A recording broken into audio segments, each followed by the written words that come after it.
Natitra ny araba tompoko lahy sy tompoko vavy tonga sotondan'izao fotoana ny fanomezantsika izao ny fampahalalam-baovao faharoa ny fahitalavitry matv isan'ny vaovao isongadina ary moa amin'izao alina izao indray ny fangatahana izay ataony ireo fikambanana mahery fo ny firenena izay mangataka indrindra moa ary manamafy ny tokony amoahana ny miaramila voaroiroy tamin'ny raharaha politika ny taona 2024 izay efa misa 2 moa izy ireo ao anatin'ity fampahalalam-baovao ity ihany koa dia anasongadinana ny tontolon'ny fankalazana fanomanana ny fankalazana ny noely asongadina ao anatin'izay indrindra raha moa ny lafiny fitafy eo ihany koa ny hetsika samihafa entina hiatrehana an'izay noely izay eo amin'ny lafiny fiainana andavanandro kosa raha moa dia ampahafantarina ato anatin'ny vaovao ihany koa ny fanadihadiana momba indrindra ny vidin'ny charbon izay mbola tsy dia nahitana fiakarana lofo na dia efa misy ara ny rotsakorana manasanao ary anaraka ny vaovao atra amin'ny farany lafiny ara-politika no entintsika isantarana n'izay fampahalalam-baovao izay nisy androany ary ny fiainana tamin'ny mpanao gazety izay nitanterahany fikambanana mahery fon'ny firenena ny antritra izany no nanamafisany ity fikambanana ity ny tokony amoahana ny miaramila voaroiroy tamin'ny raharaha politika 2024 ary nilaza moa izy ireo fa hanao hetsika atoato.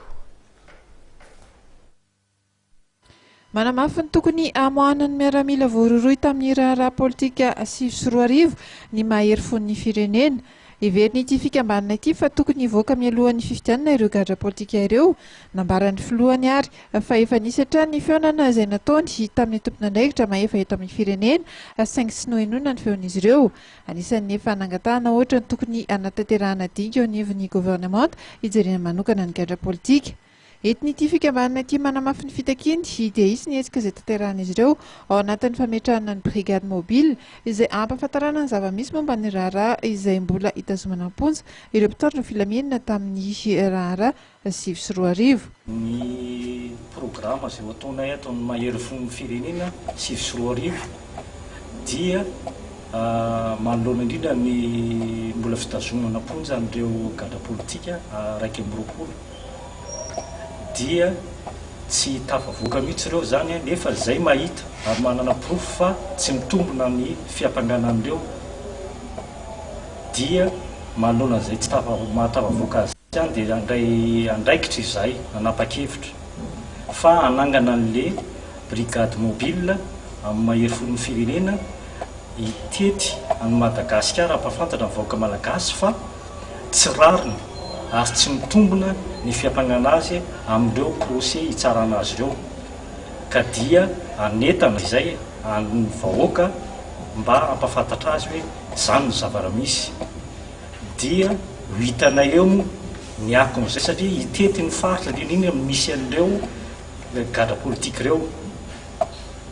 zay zany no zavatra programa ho ataonay manoloana zao mbola tsy famoahana azy zao any am-ponja zao raha ny fifampiresahana amin'ny tompon'andraikitra aloha zany dia efa tapitra tamin'ny feonana tamin'ny premier ministre vao 3 semaines zay dia zay no mahatonga anay manao hoe tsy maintsy hiditra midingana sahaza an'izay tsy famoahana andreo any am-ponja ireo zay satria zay zany nangataka fa hoe tokony mba hivoaka ireo alohan'ny fifidianana ary zay vonona ny havana tsy hanao valifaty zay tsy hanao vazansa zay fa vonona ny ametraka fihavanana amina ny olona rehetra satria fanatrehana fampandrom-pirenena zao no ilaina fitoniana indrindra amin'ny resaka tsy fandriam-pahalemandreo miaramila zay ilaina andraindraiky zay fampandriana fahalemana zay dia tazomina any am-ponja ary io tsy raha fiainana fa dia mitoeraka disadisa nifony miaramila ary ka izay indrindra no mahatonga anay anamafy ary dia atoato moa nanomboka izay andeha anao an'izay hetsika izay momba ny raharaha fito febroary momba ny raharaha fitazomana ny colonel Lemon indrindrindrindra ake koa satria dia ao koa reo le colonel Charles ny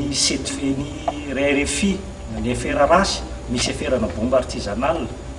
Raika amby roapolo araka ny nambaran'ny fikambanana mahery fon'ny firenena ny miaramila izay mbola tavelany am-ponja no iraharaha politika sy efy sy roa arivo izay. Anisan'ny mbola tavelany ohatra ny izay mahakasika ny iraharaha sabotsy mena 7 febroary ny jeneraly Raoelina, Fikisy Lidy, ny kolonel Jatfara ary Andria Mihoatra. Raha nambaran'ny fikambanana mahery fon'ny firenena ihany dia hitodrany izy ireo fanazavana avokoa ny momba ny raharaha 7 febroary, ny raharaha RFI, RAS ary ny raharaha fanampoahana bomba teto Andrenivohitra.